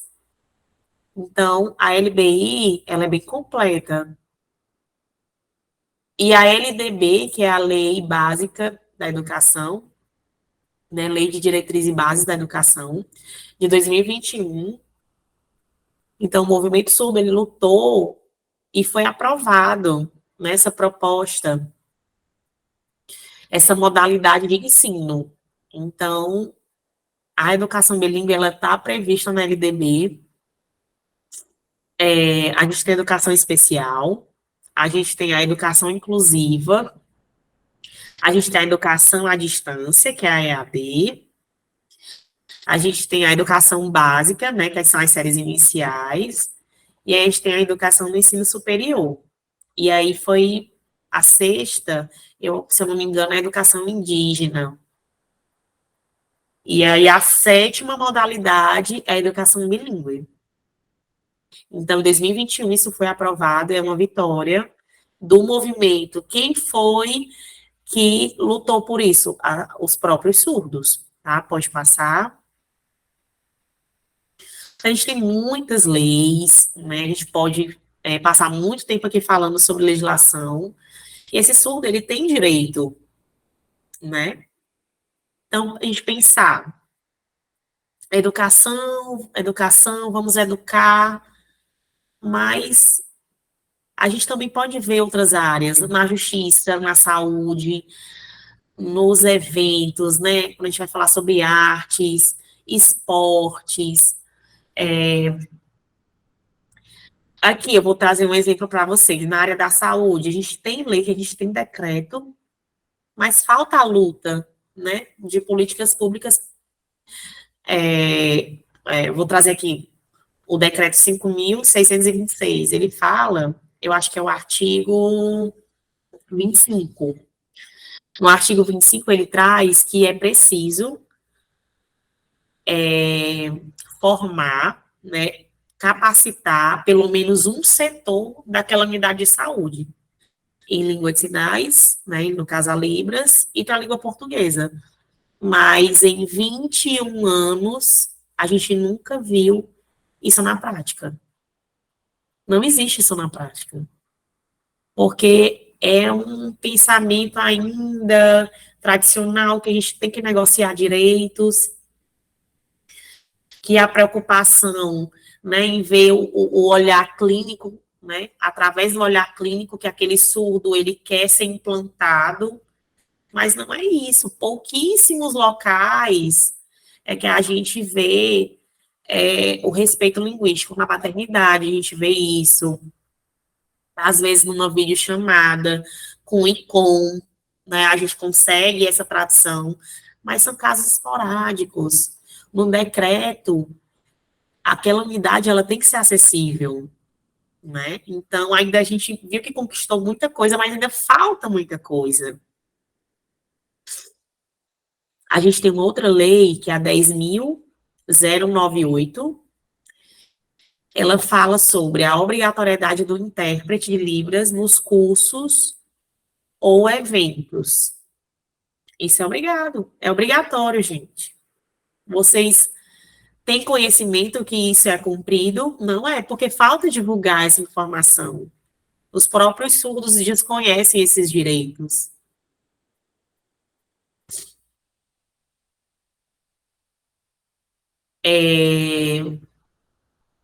Aqui no Brasil, a Constituição, ela reconhece a língua portuguesa como língua majoritária. Vocês concordam? E a Libras? A Libras, ela não é a língua oficial da comunidade ouvinte do país. Ela é reconhecida como língua das pessoas surdas.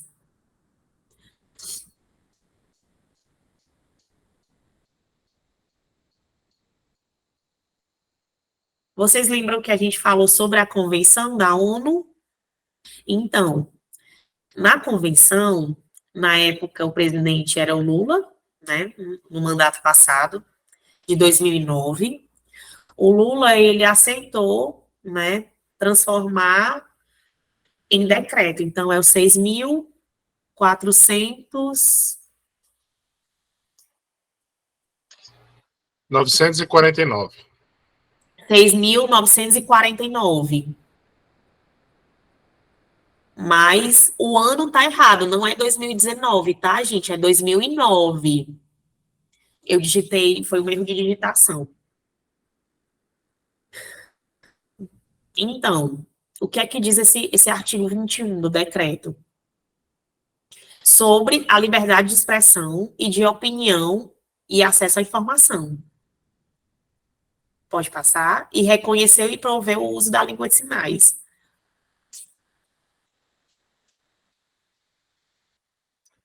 Vou trazer aqui um exemplo para vocês.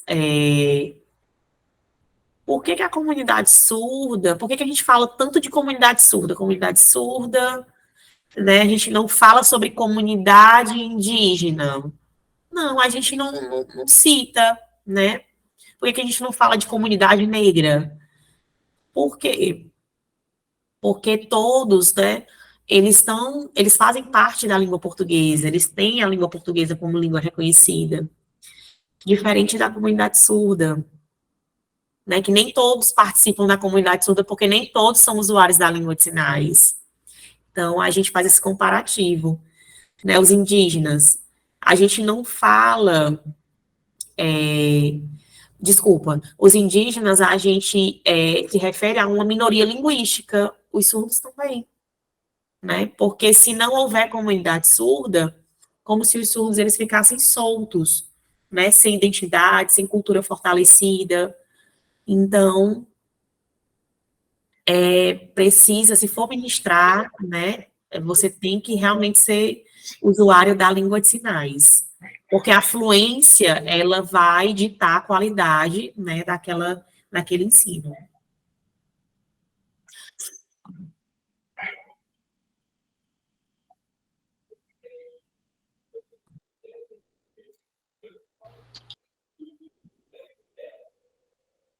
Ah, sim. Eu fico trocando intérprete, eu deixei fixado aqui que eu fico trocando intérprete, né? O surdo é assim. Quando eu troco o intérprete, aí eu troco para poder a gente ter esse contato visual, né? A gente ter essa comunicação. Então, vejo que o intérprete não consegue falar, aí, enfim, eu consigo perceber pelas expressões. Cultura surda é assim.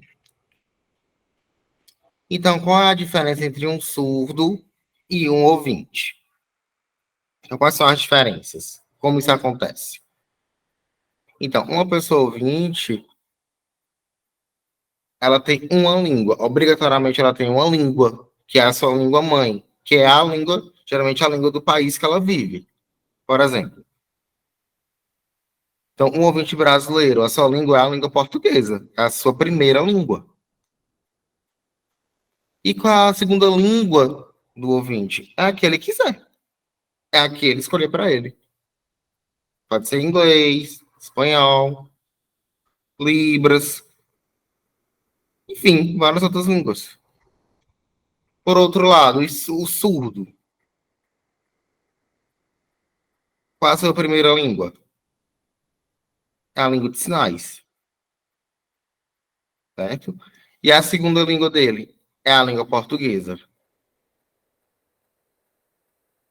Então, é obrigatório que o surdo ele saiba essas duas línguas. Porque no Brasil... Travou? Travou? Não, para mim. Travou? Não. Acho que para ela travou. Acho que travou para ela. Travou para a Kátia.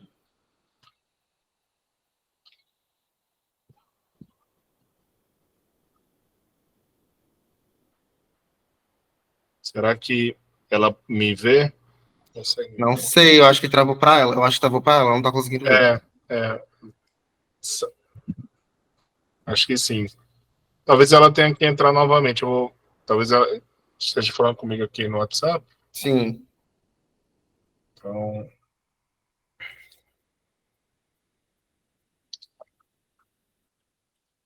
Voltou. Ah, voltou.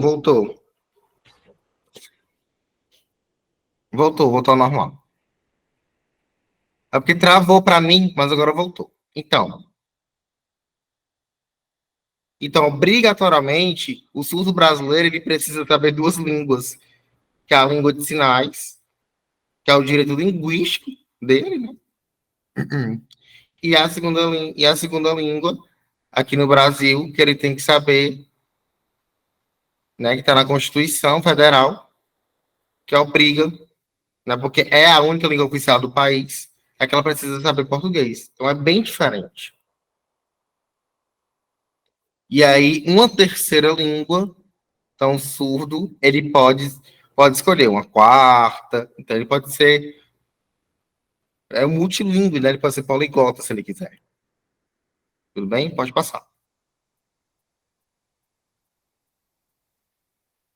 Então é importante a gente falar sobre e divulgar sobre o dia o dia que se comemora, né, a luta dos surdos, né, a luta da língua de sinais. São 3. Que é o 23 de setembro, certo? Que foi a ONU, que foi esse grupo, né, que reconheceu as pessoas surdas e o uso de língua de sinais. Foi em 2000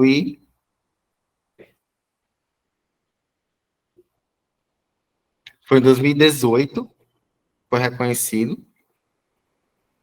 Que a ONU aprovou, né, que foi o Dia Internacional da Língua de Sinais.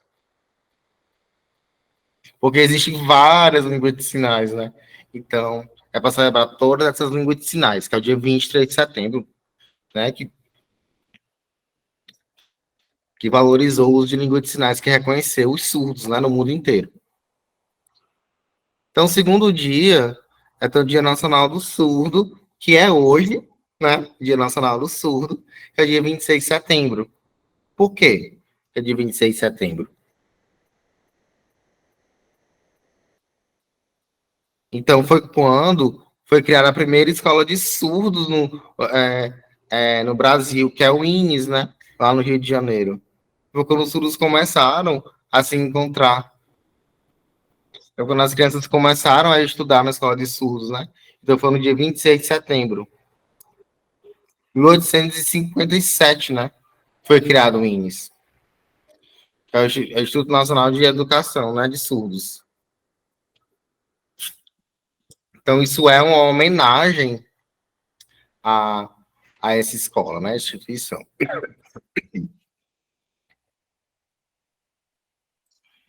E falta o quê? Falta o Dia Nacional da Libras, né?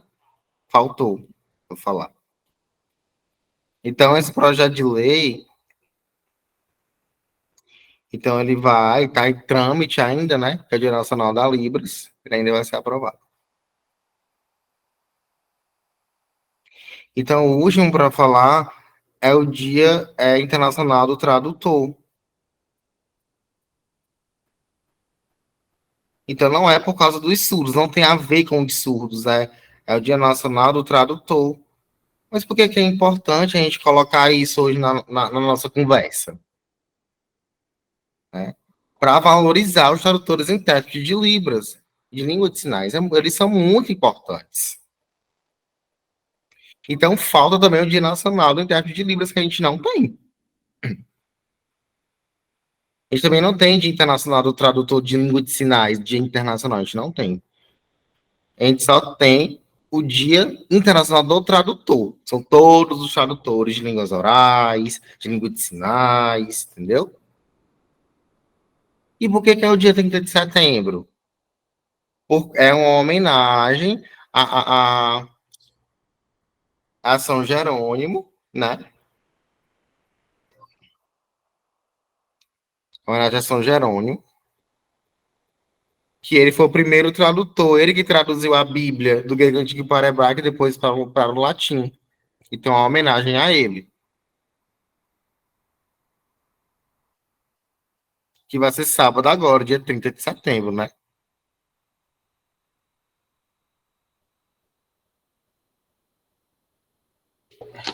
Tati, desculpa interromper, é só porque a gente está chegando já às 8 horas e por conta dos intérpretes, principalmente, que a gente precisa daqui a pouco liberá-los, mas de todo modo você pode terminar, desculpa, é só porque eu quis falar antes e não consegui. Mas fica à vontade para a gente conduzir, que eu vejo que na verdade são slides talvez mais rápidos agora mesmo. São imagens, né?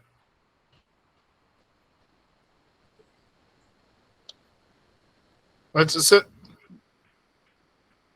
Eu pedi para explicar de novo. Isso, eu acho que se você puder, na verdade, levar Peraí, só um minuto.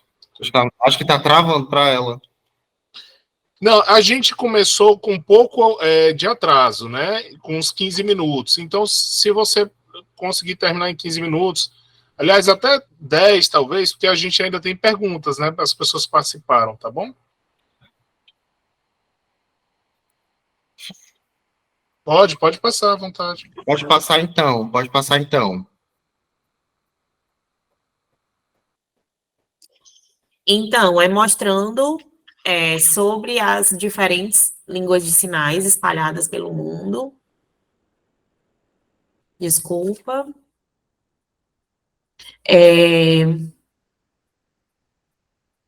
A Federação Mundial de Surdos, né, colheu esses dados sobre a legislação e sobre línguas de sinais. Então, a gente tem 71 leis. Então, faltam 133 países, né, reconhecer a sua língua de sinais. Então, falta um único país, que é a Nova Zelândia.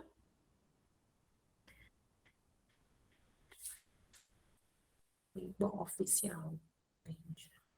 A Nova Zelândia, ela tem a língua de sinais reconhecida, né, oficial no seu próprio país.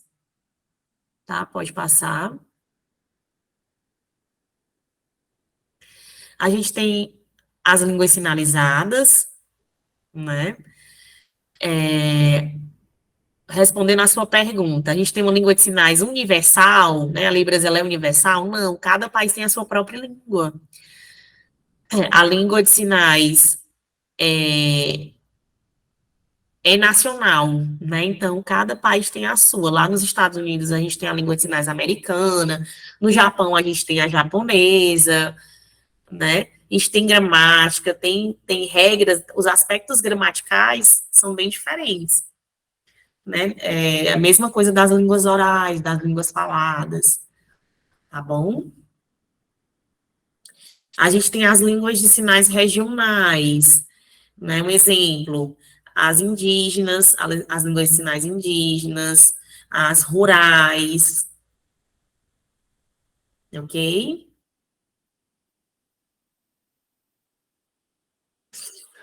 Aí aqui é a questão das línguas, né, da língua de sinal e as regionais no próprio país. A gente tem indígena, tem rural, como eu já tinha dito antes. Já falei sobre os espaços linguísticos, tá? Pode passar. Aqui é importante a gente falar sobre a questão do direito linguístico nos espaços, né? A gente fala da saúde, da direitos humanos, dos esportes, cultura, né? Então, a gente tem que garantir, né, esse direito linguístico a esses surdos. E essa frase, que é a marca do movimento, né, foi estipulado pela ONU, trazer aqui um exemplo para vocês. Os ouvintes, eles não conhecem muitas vezes características da comunidade surda, dos surdos.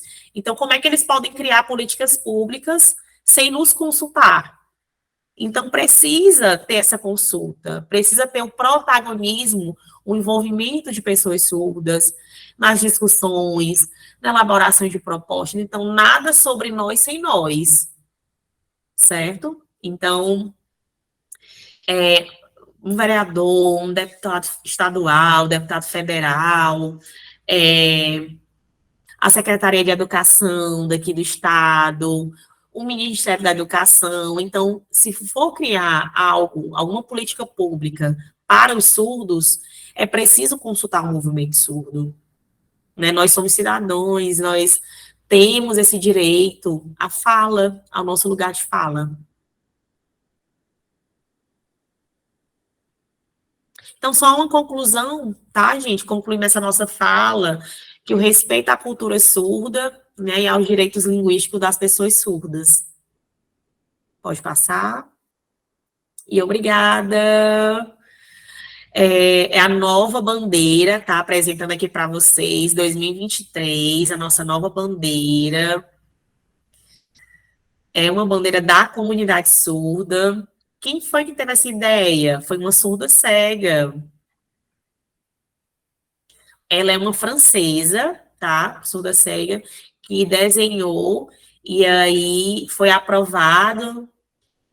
Então, um exemplo aqui trazendo aqui para vocês, né, a bandeira do LGBT, a gente tem aquele símbolo, né, um símbolo daquele povo. Então, essa bandeira, a gente tem a bandeira de pessoas negras, né, agora de pessoas surdas, e aí foi criada essa bandeira, esse símbolo de luta. Bom, excelente. Professora Kátia, muito obrigado. Tem algumas participações aqui, né, que eu preciso falar. Vou até pontuar, priorizá-las, para que você também possa comentar. Eu anotei várias coisas, né, por exemplo, pontos aqui a respeito das questões tecnológicas. A gente passou aqui em alguns momentos por travamento, essas dificuldades que o ouvinte ele experimenta de certo modo, mas o surdo muitas vezes depende disso um pouco mais. As tecnologias não foram feitas pensando nos surdos, né? Infelizmente, mas é uma coisa que pode se fazer a partir de agora, com informação, né? Mas vamos lá, para a participação dos nossos presentes aqui. A Andréa Castro, que falou antes, né, a respeito da língua, ela falou alguma coisa dos sinais, né, se eles são internacionais e tudo, você já respondeu, mas ela depois complementou. Sinta a necessidade de conhecer e aprender a língua de sinais. Acredito que todos nós deveremos aprender ao menos o básico da comunicação para se comunicar com esse público também. Devagarzinho estou tentando aprender. Isso é ótimo, André, eu posso comentar isso. Muito bom que você tenha essa disponibilidade. Lembre da questão do contato, né, professora Kátia? A importância do contato com a comunidade surda.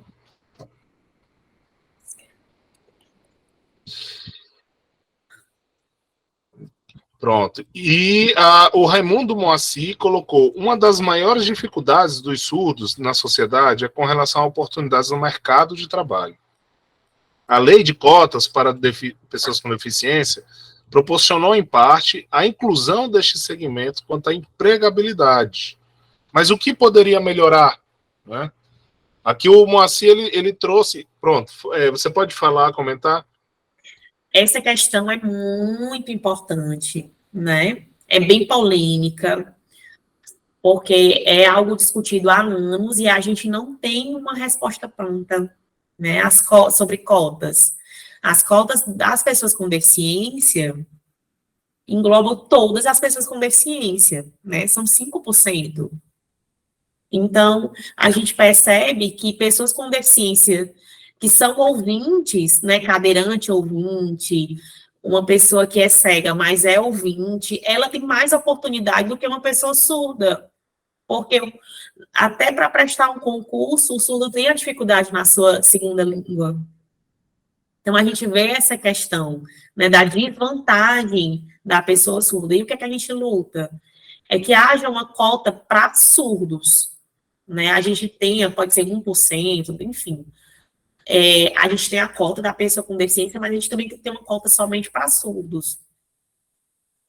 Os negros, né, eles conseguiram 30%. Por quê? Porque é uma reparação histórica, né, de 500 anos, é uma dívida histórica.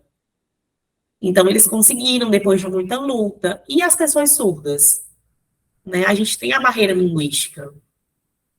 Perfeito. Perfeito. Eu anotei vários pontos, como eu falei, né? Que as situações são experienciadas de formas diferentes, né? Mas uma das coisas que me ressaltou, assim, do que você trouxe, professora, é a centralidade da cultura surda e da língua de sinais na sua exposição. Porque a gente está falando aqui de poder público, né? Mas aí alguém pode chegar e falar assim, mas ela falou muito da comunidade surda, da cultura. O que isso tem a ver com o poder público, com as decisões do poder público? Eu acho que a professora Kátia trouxe aqui algo que todo professor surdo traz, que é algumas noções para a gente começar a entender o contexto surdo.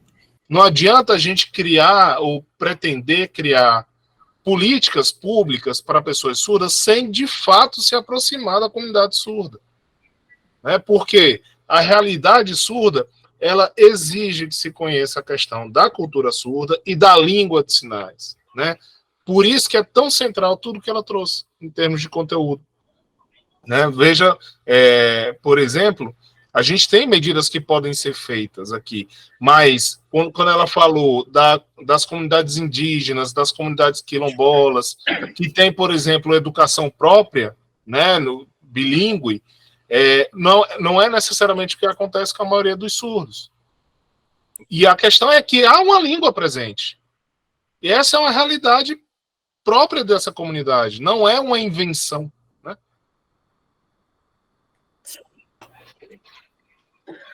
Então, eu esqueci de falar isso. Realmente.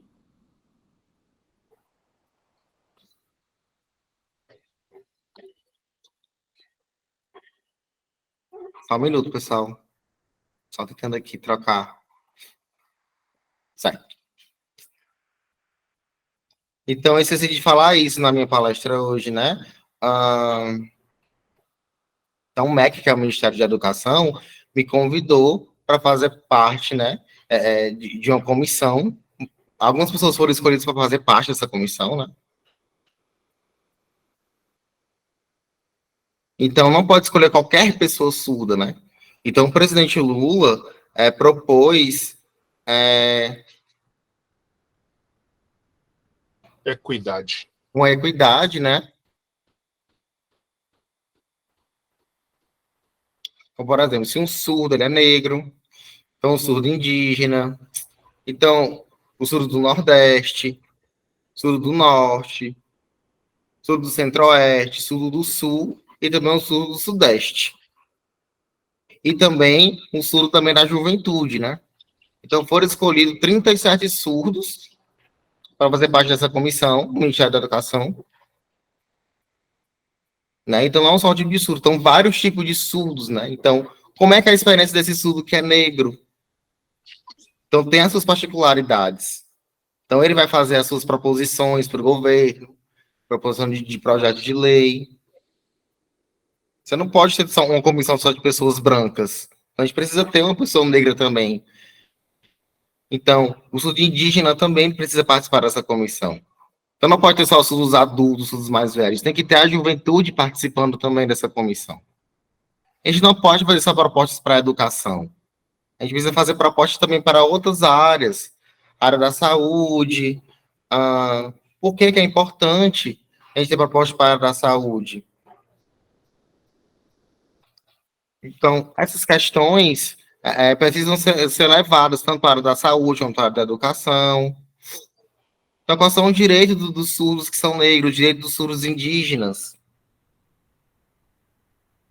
Então, sempre tem que fazer essas propostas para o governo, né? São muitas coisas, né? Então, o Ministério da Educação escolheu 37 surdos e mais 20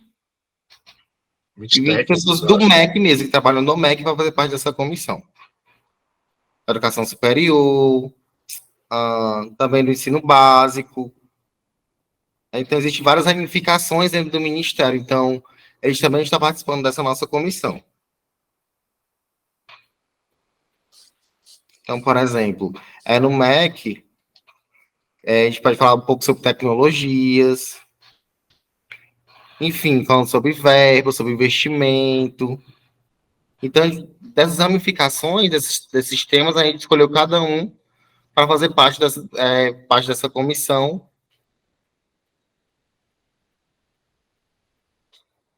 Membro da comissão que ele falou. São vários membros dessas comissões, né? Então, não é só surdos que estão nessa comissão, né? Então, existem outras pessoas que são ouvintes também, que podem ou não facilitar, né, as nossas reuniões, enfim. Então, a gente tem um prazo pequeno para resolver algumas coisas, então é importante para que a gente consiga mais direito para as pessoas surdas, né? Existe um grupo também falando sobre educação bilíngue, existe outro grupo falando sobre educação especial, existe outro grupo falando sobre inclusão. Então, não existia nada falando sobre educação bilíngue para surdos, né? Agora, em 2023, que a gente conseguiu. Então, por conta da LDB, que foi adicionado o ensino bilíngue na LDB, né? Na Lei de Diretrizes Básicas de Educação do Brasil, né? Sim. Então, justamente para lutar por políticas públicas para pessoas surdas. Perfeito. E eu acho que, assim, já para encerrar, agradecendo aqui a presença de todas as pessoas que estiveram aqui, acho que abre espaço para muitas possibilidades, muitas ideias, né? Eu anotei algumas aqui, eu acho que a gente precisa reforçar a visibilidade surda, tornar a educação bilíngue universal, né, acessível, massiva, integral para as crianças surdas, né? A questão da diversidade, equidade, inclusão é muito necessária. O acolhimento das comunidades organizadas, né, as associações, esse acolhimento pelo poder público, né, fomento de lideranças. Veja, tem um mundo para a gente poder, de fato, promover a questão da pessoa surda, da comunidade surda no poder público, né? Eu só queria ressaltar, por último, a valorização do intérprete, a importância que a gente tem aqui, olha, 2 intérpretes que vocês, quem acompanhou, viu a dificuldade que estava tendo, né? Eu agradeço, Julian, a você, agradeço, Rebeca, de coração, são parceiros, já estiveram aqui antes com a gente, e muito obrigado também pelo seu esforço, né, de cada um de vocês. Então, a gente precisa de maior presença de intérpretes, tá, no espaço público, né, em quantidade e também nas condições globais de trabalho. Isso é muito importante, né? Não é só salário, que é importante, claro, mas também a questão de quais são as condições de trabalho, a estrutura para trabalhar, tem muitos pontos a serem pensados, tá, e promovidos.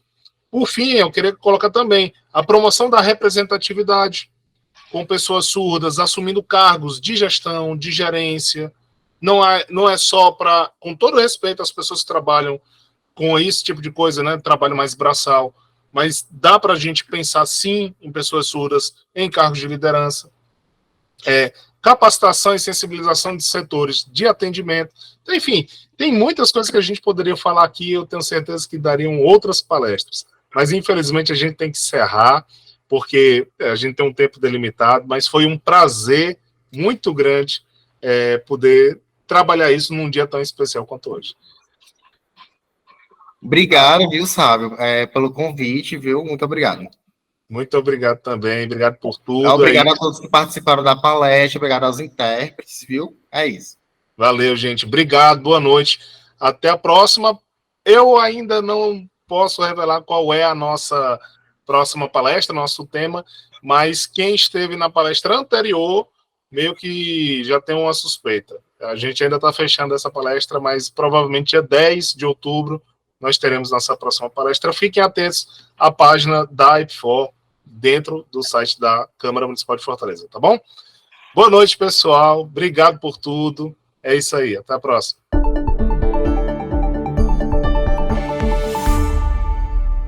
TV Câmara Fortaleza. A fortaleza da nossa cidade é você.